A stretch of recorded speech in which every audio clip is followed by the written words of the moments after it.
Okay, I will start now. So, my name is Amir Taaki. I'm a free software developer for 20 years and a core Bitcoin developer from 2010 to 2015. I wrote the BIP1.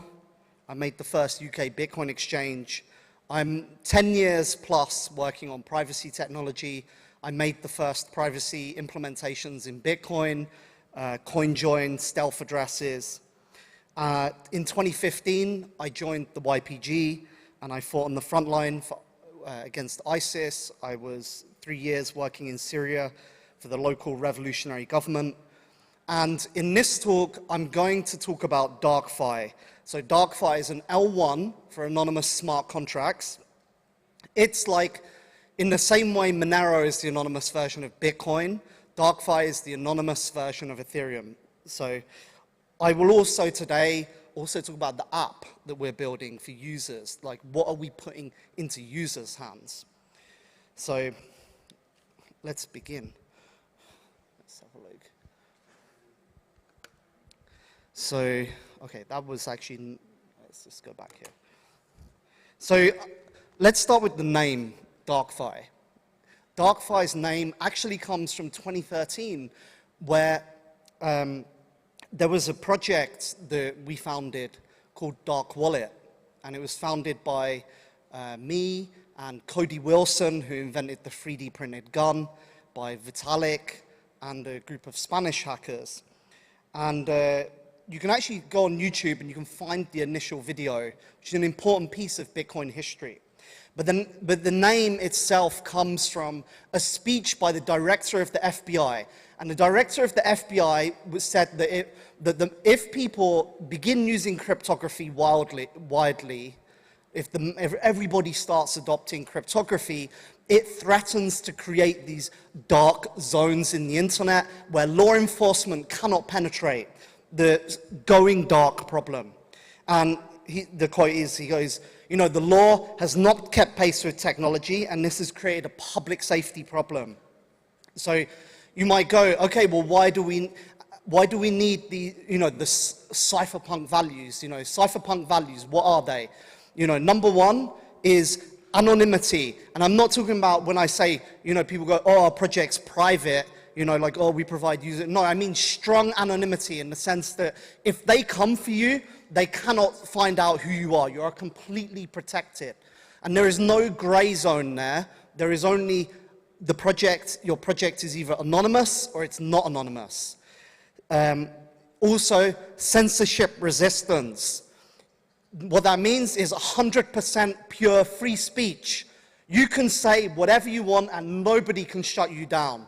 There is no compromises with free speech. It is absolute. Third property, sovereignty. What that means is we run the infrastructure. We own the infrastructure. They cannot shut it down. It's like in our hands, in the hands of the community. So why do you need these things? Well, imagine a scenario where an authoritarian government comes into power and they begin oppressing your friends and putting them in jail.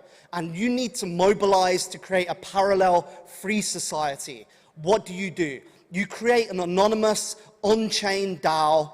You communicate anonymously.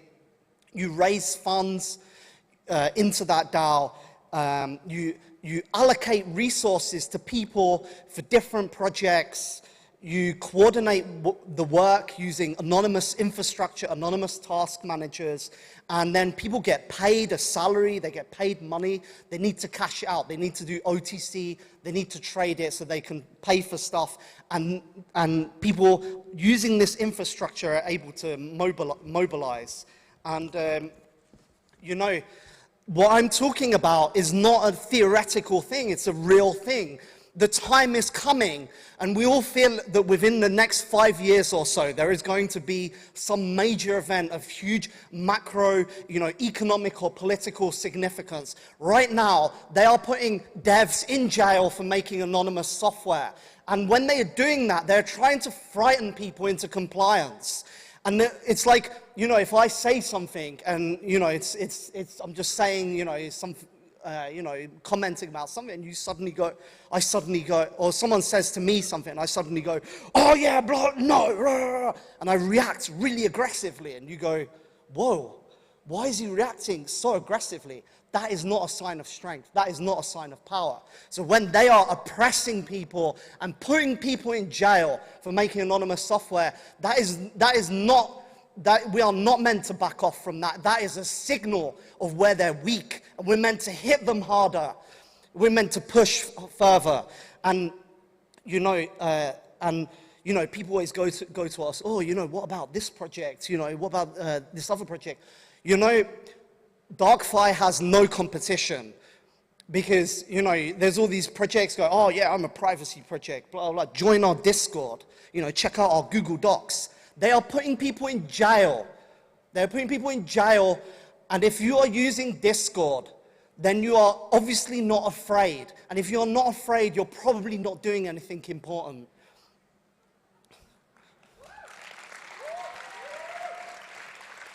You know, in England, I literally saw the other day a guy, he went to a protest and he just held up a sign and he said the politicians are corrupt, you know, BlackRock, etc. They put him in jail for 3 years.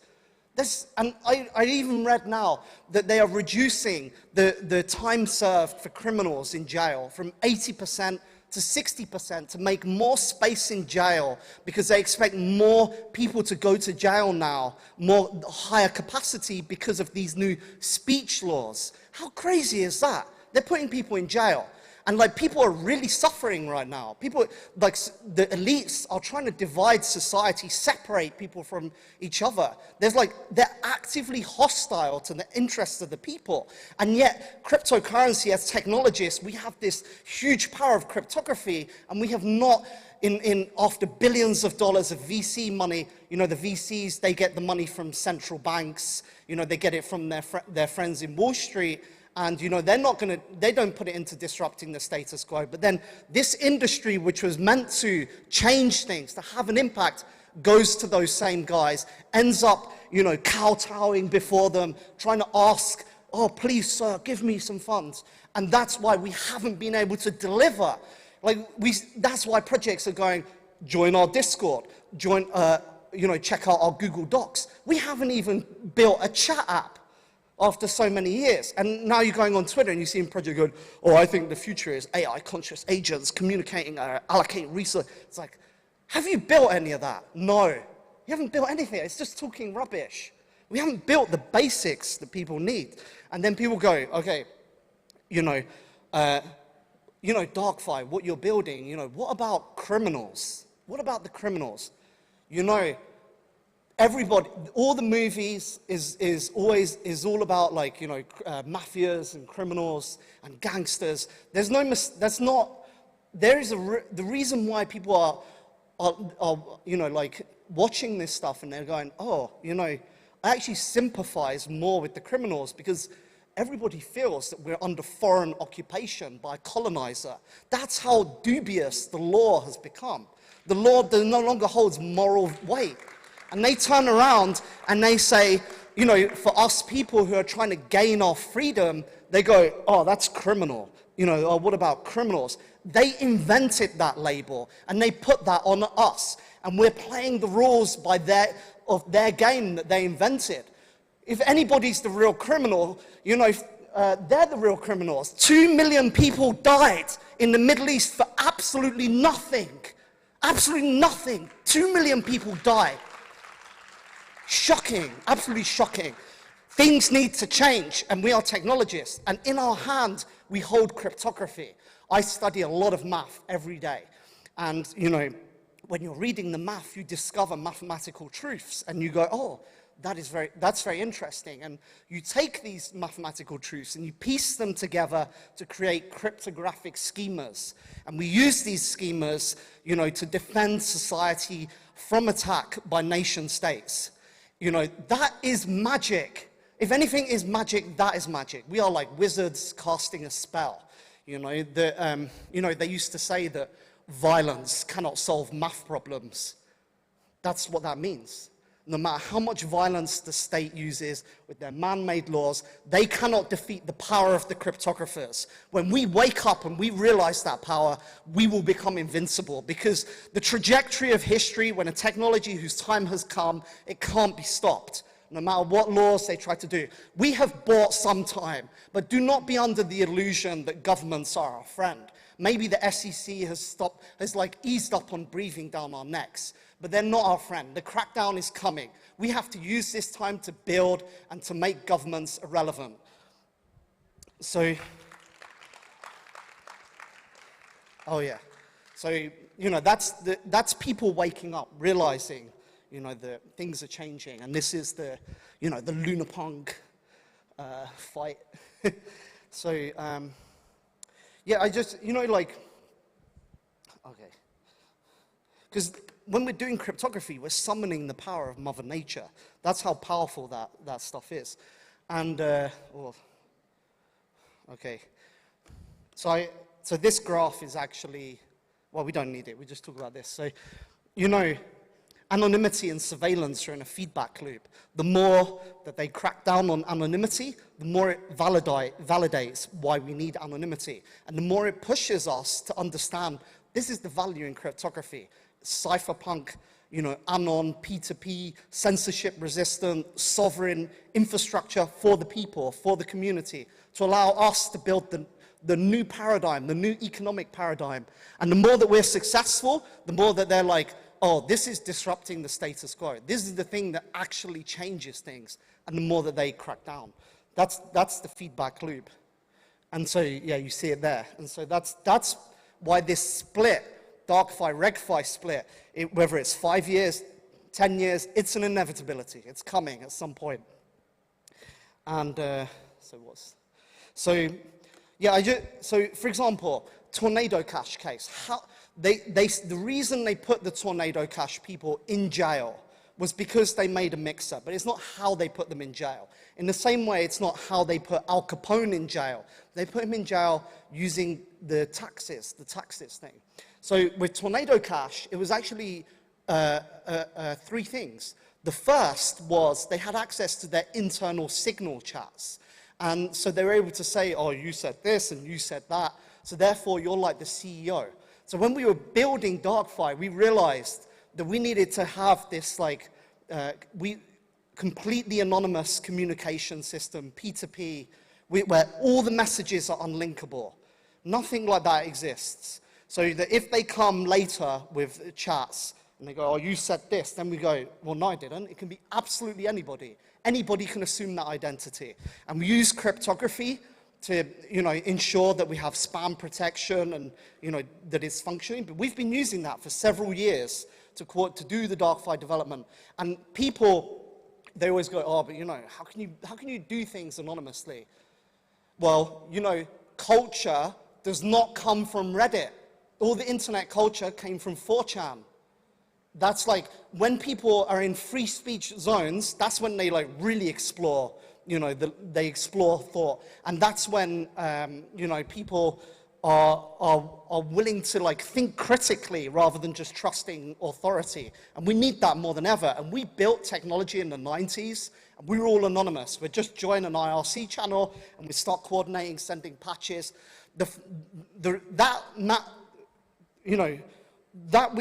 How we've got into this situation now, where everybody's like, oh, but you can't run the internet with people being, that's a psyop. They've psyoped us into thinking everything have to be like, you know, real name on Twitter with a blue check mark. That's not how it was. The internet wasn't even built like that. The internet was built by like people mobilizing together. So anonymity is the real deal. And the second thing with Tornado Cash was they had a DAO. And the DAO, they had like, all the people had tokens in the DAO, and they go, oh, well, you've got this amount of tokens, therefore you're like a board member. So then we were like, okay, you know, and we had this experience with AssangeDAO, where people don't know, but Assange's case was bankrolled by AssangeDAO, which, you know, raised 55 million to free Assange. That was done by the crypto community. But when we did it, we had this DAO where all the members were completely transparent. And so it just killed the DAO, because it's a DAO to like free a political prisoner by all means necessary. And everybody's like, oh, whoa, you know, like, I don't want to act in a DAO. I could go to jail. I'm just some random dude. If I go to jail, nobody will hear about me or care about me.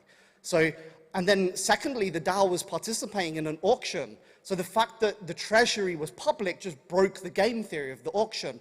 In 2020, 2021, everybody was talking about squad wealth, DAOs, the future organization, you know, of Ethereum, of blockchain, you know, to mobilize community. That vision never came to pass. And instead, it just went into like DeFi, degen, you know, nihilistic shitcoinery. And the reason why I think that didn't happen is because we were missing the adversarial, you know, anonymity in DAOs, where DAOs can't do anything important. They can't change things if people, they can't like have an impact on politics if people are completely exposed and vulnerable. So, you know, like, DarkFi built the world's first anonymous DAO, the only anonymous DAO that exists in the world.